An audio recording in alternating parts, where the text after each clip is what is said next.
como todos sabéis, el Old Subbuteo pues es un poco... Subbuteo se lleva fabricando desde hace muchos años y entonces hay como diferentes torneos que pueden ser desde New Footy, que le llaman flat, ¿no? Que es como ese es un celuloide. Tenemos también la opción de la base de Subbuteo que evolucionó sobre la de New Footy. Entonces, claro, a esto se juega con reglas en cada club de forma local porque es muy minoritario, ¿no? También hay opción de hacerlo con Highway, que es otro modelo. También con los iniciales, con la evolución inicial del flat hacia el Highway, que es esta figura. Pero, claro, para un poco dar sabor antiguo y mantener un nivel competitivo, en Italia se ha generado el fútbol de mesa tradicional, que le llaman, ¿no?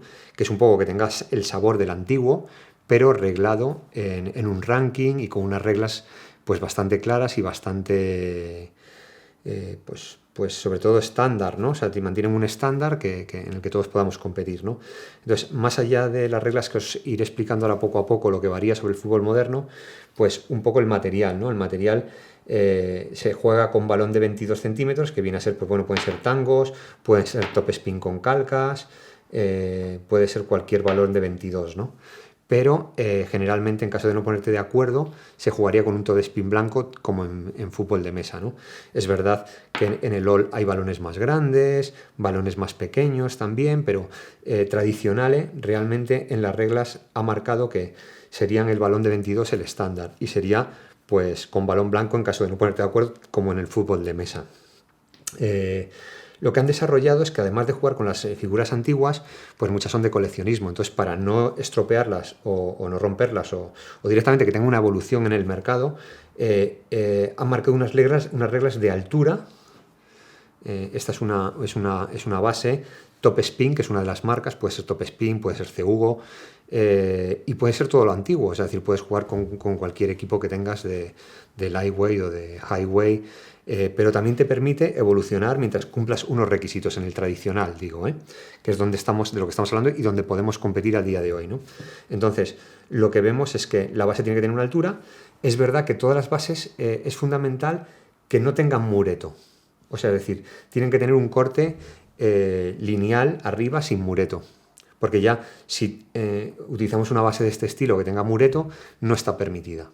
Entonces, es un poco mantener esa sensación de pérdida de balón, o sea, decir, que el balón no tenga control, y entonces es un juego diferente, puesto que juegas como más en largo y más con flick pues más complicados de controlar, ¿no? Entonces, esto es lo que permite.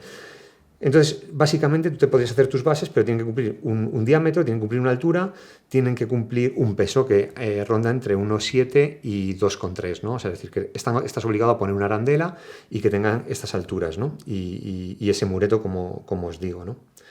Y esto es un poco las grandes diferencias, ¿no? En cuanto a tapetes, pues lo suyo es jugar en Astro Pitch, pero vamos, tampoco hay una regla clara respecto a esto, ¿no? O sea, que la regla que marca tradicional, pues un poco que tiene que ser pues campos Astro Pitch, Astro Turf antiguos, generalmente campos lentos, ¿no? En cuestión de porterías, pues esta desde luego es una portería maravillosa en eFooty, pero no se juega con ella.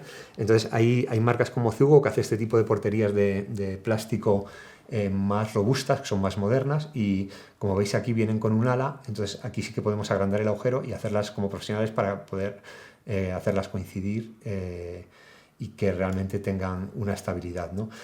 Jugar con porterías de plástico pues le da un sabor antiguo y además pues permite que el portero entre con mayor corrección, ¿sabes? Porque con las porterías de fútbol moderno pues no tienes este sabor, ¿no? De que posiblemente con el fondo de la portería no puedas llegar, ¿no? Entonces, bueno, pues yo recomiendo estas de CEUGO. También podemos utilizar porterías antiguas, ¿no? Siempre las recomiendo con este ala porque al final permite poner estos tornillos profesionales para poder anclarlas más correctamente a nivel competitivo. Bueno, vamos a explicar cómo es el saque del centro del campo. Se coloca de forma habitual, como en fútbol de mesa normal, pero sí que aquí hay una variación, que es desde el centro del campo se miden 9 centímetros, que es lo que viene a ser el medidor. Y en toda esta franja, que veis aquí, toda esta franja, es una franja imaginaria, que son esos 9 centímetros, hay que colocar al menos 3 jugadores, es decir, podría colocar estos dos que estarían dentro de los 9 centímetros, podría colocar aquí otros dos, entonces ya cumpliría con los 3 jugadores mínimos que tienen que estar en esta franja de 9 centímetros. ¿Qué ocurre en lo que es el semicírculo? Que el semicírculo en su lado más alejado tiene 9 también. Entonces sí que valdría que los jugadores se queden en esta línea y contarían, porque esto cumple también los 9 centímetros. Es decir, que pueden ser o en esta franja o justamente tocando el semicírculo. Entonces, aquí cumpliríamos con 3, aquí cumpliríamos con 3, aquí no cumpliríamos, aquí cumpliríamos, aquí cumpliríamos también. Y eso es un poco la cosa que hay que tener en cuenta cuando se saca del centro del campo. Bueno, vamos con el saque de puerta. Colocamos el balón, procedemos a colocar los jugadores y ahora la norma es igual que cuando sacamos del centro del campo, estamos obligados a colocar 3 jugadores o más por delante de los 9 centímetros. Es decir, tenemos esta línea imaginaria de los 9 centímetros que ya habíamos medido con el medidor. Entonces tenemos que colocar nuestros jugadores desde estos 9 centímetros defensivos hacia adelante. O sea, es decir, podemos colocarlos en el otro campo, podemos colocarlos todos en nuestra línea, pero tienen que ser estos 9 centímetros. No podemos colocar solo 2 jugadores. Tenemos que jugar 3, porque todo lo que esté fuera de la línea de imaginaria no es válido. O sea, es decir, que 3 jugadores o 4 porque lo colocamos en otro campo, o los 3 pueden estar en el campo contrario. Es decir, la norma es que no podemos colocar en nuestra zona defensiva a todos los jugadores. Tiene que haber 3 mínimo en la zona de ataque y en 9 centímetros de nuestro campo. En cuanto al portero, aparte de que sea más largo o más corto, eso es a decisión de cada uno como preferís, la regla que cambia es que el portero puede tocar completamente la línea del área pequeña. Es decir, no es como fútbol mesa, que no podemos tocar la línea, sino que sí que la puedes tocar. Como segunda situación es que el delantero al disparar nos obliga a que no podemos subir el portero. El portero tiene que estar tocando el campo. Entonces, en el momento que impactamos es cuando podemos reaccionar. Vamos a hacer un ejemplo, que aquí me acompaña Máximo y me va a disparar. Soy mal portero, pero espero parar. Entonces, lo que hago es aguantar y en el momento de disparar puedo levantar o moverlo. Y luego, como tercer punto de esta situación con el portero, es que una vez que he parado, no hay defensivo. O sea, es decir, el jugador que pasa a ser defensa no tiene block. O sea, que empezaría atacando. O sea, es decir, recupero y ataco. Bueno, ahora os explico un poco la situación del portero saliente. Imaginemos que la pelota está aquí, estoy atacando porque la acabo de parar. La pelota queda ahí y decido salir con el portero saliente. El funcionamiento es el mismo. Sacamos el portero del campo, cogemos el portero saliente, que lo tenemos aquí, y el portero saliente lo podemos colocar como fútbol mesa igual, pero en fútbol mesa sí que tiene que, en el fútbol moderno sí que tiene que estar dentro de la línea. Aquí podemos dejarlo a mitad de la línea, o sea, puede tocar, es decir, que el eje del jugador se puede quedar en la misma línea. ¿Veis? Este es el movimiento. Entonces, en este caso, lo colocaría tal que aquí y jugaría. O sea, es decir, sí podemos tocar la línea, pero solo con la mitad de la base. Sería ahí y jugaría. ¿Veis que tengo montada mi defensa? Y en tradicional sí que hay una variación respecto al fuera de juego. O sea, es decir, es que en general es todo igual, tiene que pasar el balón. Tiene que pasar la línea completamente para que sea fuera de juego, ¿no? Pero aquí hay una variación, que si yo tengo un jugador, este es el atacante, y queda por detrás de la defensa, y hago un pase, y directamente pasa aquí, no sería fuera de juego. Y no es fuera de juego porque una de las figuras defensivas, para que se aplique el fuera de juego, tiene que estar tocando la línea o dentro de la zona de fuera de juego. Es decir, que si le llegase el pase filtrado y no tengo ninguna figura tocando la línea, no sería fuera de juego, podría jugar.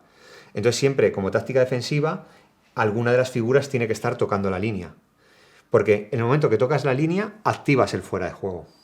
Si no, es decir, si estás en una contra y realmente estás adelantado y no tienes ninguna figura defensiva dentro de tu zona de defensa, no hay fuera de juego, no existe fuera de juego, aunque el atacante tenga varias figuras. Entonces siempre es importante tácticamente tener una figura defensiva tocando la línea. Es la única variación respecto al fútbol de mesa moderno. Bueno, vamos a con una situación algo más complicada, que es el fuera de juego. Ya habíamos explicado antes que los defensores tienen que estar en la línea y tal, o en la zona de fuera de juego, pero ahora vamos a explicar los TIC. Los verdes están defendiendo, los violetas o morados están atacando, y entonces tengo dos jugadores en situación de fuera de juego. Entonces, se pueden hacer TIC como fútbol de mesa moderno, pero solo se pueden hacer 2 TIC. No 3 como es en el fútbol de mesa. Entonces, ¿cómo se procede a hacer un TIC? Se pide al árbitro, ¿hay fuera de juego? Sí, hay fuera de juego, hay 2 jugadores, pides el TIC. Entonces, el TIC lo das y tiene que ser en paralelo. O sea, no puede salir en ángulo. O sea, solo puede salir en paralelo. En este caso, tendría que hacer el TIC ahí. Es en paralelo. El segundo TIC, cuando lo pida, tendría que hacerlo igual. Y los 2 TIC tienen que ser a 2 jugadores diferentes. En el caso que solo tenga un jugador, imagínate, y me equivoco, o sea, estoy en fuera de juego, y hago, vamos a ver aquí, en paralelo, hago la salida en paralelo de este porque pido un TIC. Y me quedo corto y no salgo. No salgo del fuera de juego, tengo toda la defensa en línea, y yo en este primer TIC no he salido. Entonces el defensor lo que hace es, vuelve a sacar. Y entonces, como ha sacado y la situación que me he quedado es nuevamente en fuera de juego, podría hacer un segundo TIC con el mismo jugador. Solo puedo hacer el segundo TIC con el mismo jugador en este caso, en el que el jugador haya variado la situación, el defensor haya variado la situación. Es decir, he hecho uno primero, he salido del fuera de juego, me vuelven a dejar en fuera de juego, pues puedo hacerlo con el segundo. Si hubiese ocurrido esto y saco el primer jugador, un TIC paralelo, el defensor sale ahí. Y yo me quedo aquí corto, hago el segundo TIC ahí, ya me quedo ahí, porque no tengo un tercer TIC hasta que no haya un nuevo ciclo, es decir, que no haya un cambio de posesión, o que no haya una fuera de banda, o que no haya una falta, o que no haya una situación en la cual resetee los 2 TIC, tanto como el fútbol de mesa. Pero el principal problema es ese, que tienes que hacer los TIC con 2 jugadores diferentes, solo puedes hacerlo con el mismo si la situación ha variado porque te vuelven a dejar en fuera de juego, y luego hay que salir en paralelo. ¿Cuándo no sales en paralelo? Pues cuando no sales en paralelo es porque, imagínate que te están haciendo una buena defensa, se te ha quedado aquí atascado y no puedes salir en paralelo. O sea, tienes ahí 3 jugadores y no puedes salir en paralelo. O imagínate que tienes solo 2, ¿vale? Entonces necesitas hacer el TIC y no puedes hacer el TIC porque chocarías con el defensor. Entonces, en este caso, te permiten salir a 45 grados. El árbitro, si no sales a 45 grados, te lo dirá. Pero lo que hay que ver es eso. Pues como no puedo salir en paralelo, pues salgo a 45 grados. En este caso no podría salir a la izquierda porque los 45 grados me los está tapando otro jugador. Entonces saldría en este lado. Situación más compleja, que quiero salir y los 45 grados están cubiertos. Entonces le tengo que pedir permiso al árbitro para que cuantifique si tengo posibilidad de salir en paralelo o dentro de los 45 grados. Es decir, que si el árbitro considera que hay distancia suficiente para que mi base pase, yo tengo que ejecutar esto. Si el árbitro considera que no hay espacio suficiente en los 45 grados para salir, ya me permite hacer un movimiento diferente, un movimiento más angulado. Entonces, esto es lo único que tiene que valorar el árbitro. Primero, salir en paralelo, después los 45 grados, y si no es posible los 45 grados, dejarme salir lateralmente. En esta salida lateral se puede dar el caso que muchas veces en fútbol de mesa damos fuerte contra el fondo y sacamos el jugador fuera del campo para colocarlo. En tradicional no puedes hacer esto. O sea, es decir, si el jugador se va fuera del campo sería otra vez back y pierdes el TIC. El jugador tiene que quedar siempre dentro del campo. No puede salirse de las dimensiones del campo. Siempre tiene que ser dentro del campo. Bueno, estamos aquí de nuevo y ahora vamos con el córner. El córner es igual, o sea, hay 3 movimientos de ataque, 3 movimientos defensivos Y aquí lo interesante es que cuando voy a proceder al saque con este jugador, lo que hago es, hay una variación en cuanto al fuera de juego. Si al sacar el córner, imaginaros, yo saco el córner, como voy a hacer ahora, imaginaos que el jugador se me queda aquí, entonces yo ahora tengo derecho a un flick automático que le llaman. Como se me ha quedado fuera de juego en un saque de córner, también pasa en la banda, que ahora lo veremos, pero en el córner se me ha quedado fuera de juego, entonces lo que hago es pido un automático. Entonces el automático sería en paralelo como el tick. Solo que el automático, la diferencia es que no hay defensivo. O sea, es decir, yo hago el automático y el defensor no tiene derecho al defensivo. En este caso, como no puedo hacerlo en paralelo, la regla es la misma, luego en 45 grados. Y entonces, ahora mismo ya no tendría derecho al defensivo el defensa. Entonces, lo único que varía también es que yo no puedo dar este toque de tick gratis, porque es un tick gratis, es una salida fuera de juego, es gratis, la llama automático por eso, porque es gratis. Entonces, lo que no puedo es darla tan fuerte que pase el centro del campo. O sea, este automático no puede pasar el centro del campo. Es decir, que es la misma norma, pero es gratis, o sea, es paralelo. Si hubiese aquí un espacio, yo tendría que salir en paralelo. Podría ser en paralelo casi hasta el centro del campo, pero no pasar el centro del campo. Luego, si la jugada que hago en el saque de córner es en movimiento, ya no tengo derecho a ese automático. O sea, es decir, es simplemente cuando la cosa se queda parada y quiero sacar el jugador. Tú tienes un flick, el defensor tiene un flick y procedo al saque. Entonces, al sacar, no puedo entrar dentro del campo. Es decir, que el flick que dé, el jugador, el balón tiene que entrar dentro del campo y mi jugador no puede entrar en el campo. Entonces doy el flick y como veis el jugador se queda dentro del campo. Y una vez que lo he ejecutado, se para y tengo que colocar el jugador en el punto donde saqué.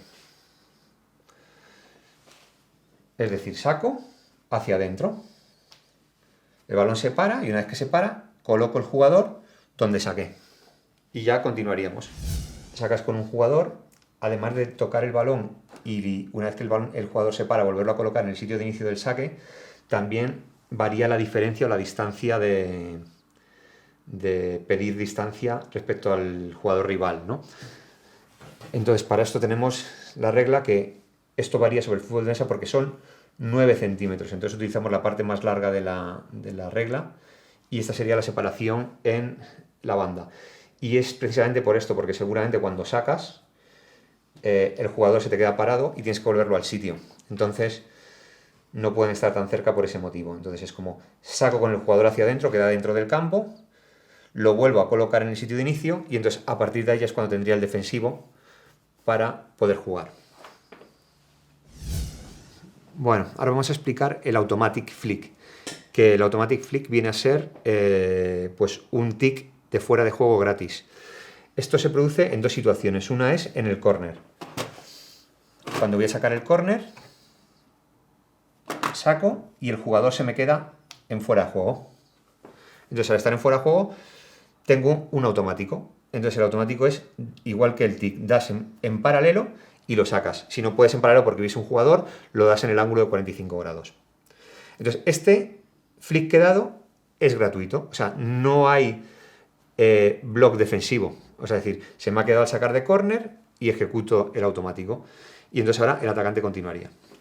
Esto ocurre también en la banda. Imaginaros que en la banda voy a sacar hacia atrás y al sacar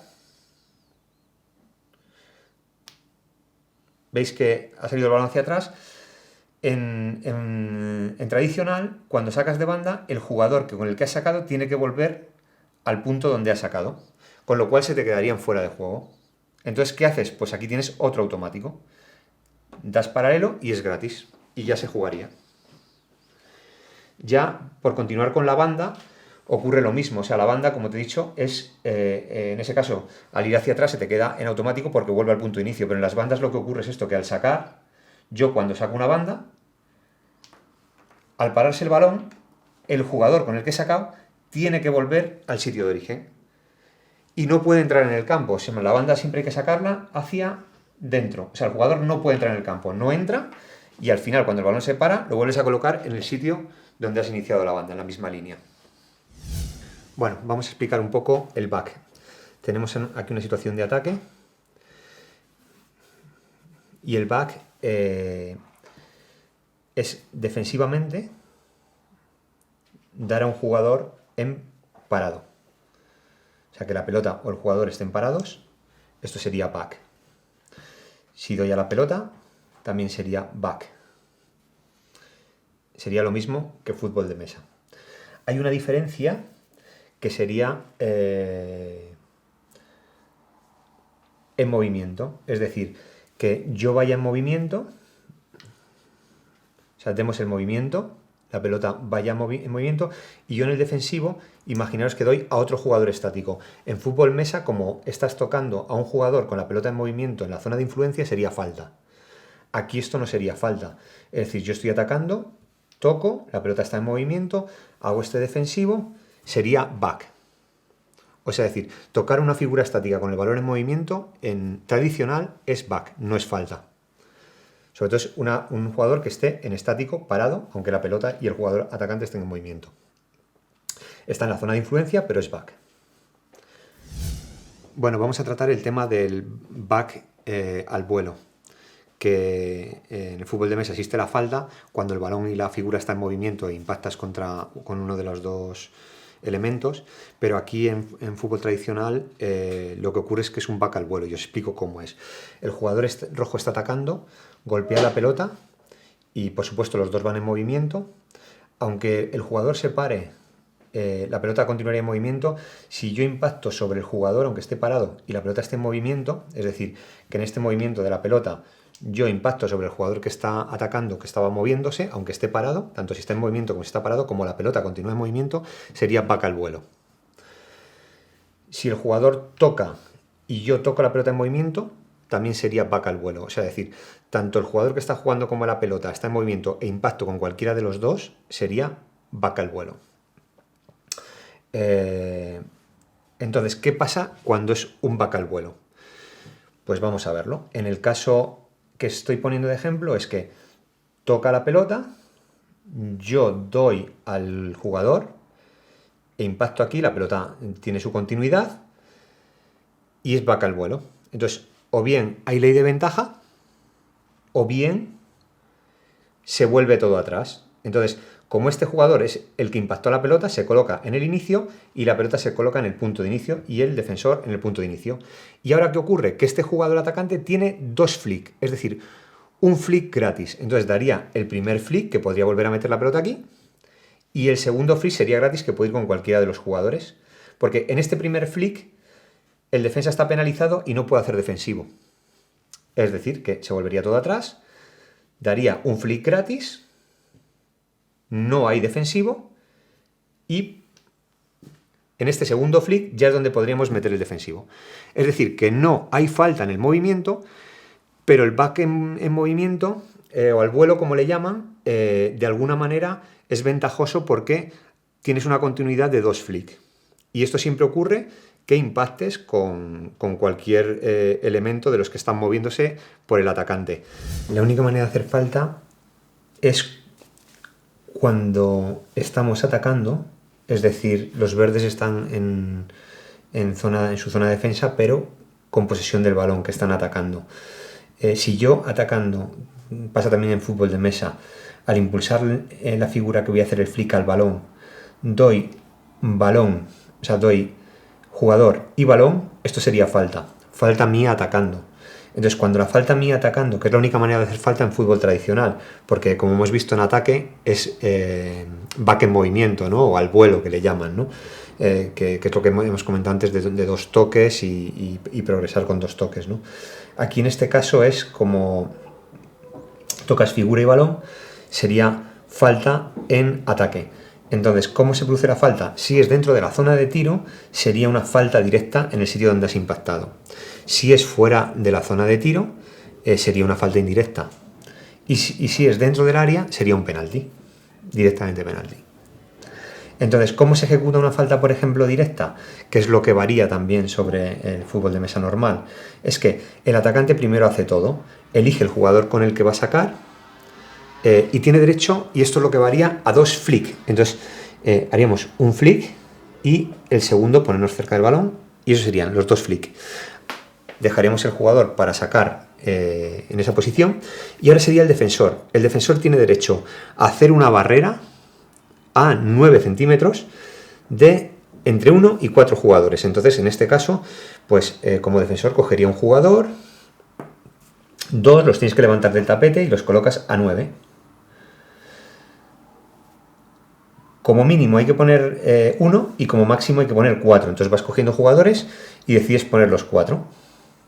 Y ahora tienes derecho a los 2 flick como ha tenido el atacante, que es un flick y 2 flick, por ejemplo, ahí. Y ya el atacante sacaría la falta de forma directa. También podría ejecutarla de forma indirecta si quiere, pero tiene opción de hacerlo directo. Y como he dicho, fuera de la zona de tiro sería indirecto, o sea, no colocamos barreras. Simplemente serían 2 flicks del atacante, 2 flicks del defensor. Y eso es todo.